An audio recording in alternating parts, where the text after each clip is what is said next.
Climat, justice et liberté, les trois mots d'ordre des marches organisées dans des dizaines de villes cet après-midi, notamment à Dijon, à Chalon-sur-Saône.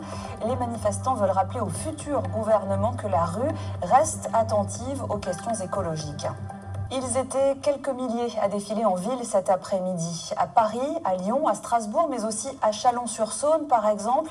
Des marches pour le climat, la justice et les libertés organisées dans tout le pays. Reportage à Dijon avec Alexis Delacour et Sacha Gross. À Dijon, les défenseurs de l'environnement sont là. Pour le faire savoir, ils donnent de la voix.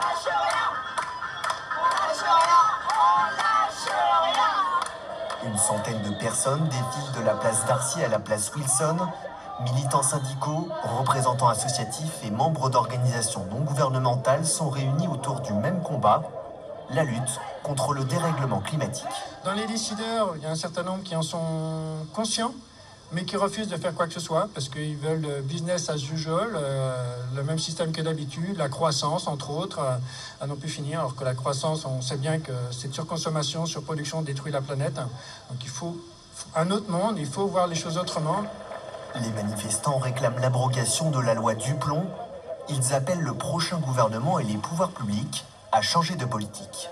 Au niveau de la forêt, arrêter les coupes franches. Au niveau de l'océan, les aires marines protégées, faire intervenir s'il faut la marine nationale pour éviter que des chalutiers néerlandais viennent pêcher et ravager et prendre tous les poissons dans les aires marines censés être protégés en France. Voilà, il y a plein de choses. La mobilisation est très inférieure aux grandes marches pour le climat d'avant la pandémie, parfois proche des 1000 manifestants, mais dans le cortège, certains préfèrent rester optimistes. Chaque petit pas compte. Donc c'est un rappel, il faut continuer à aiguillonner, effectivement, notamment les politiques, pour pouvoir avancer et espérer changer les choses en mieux.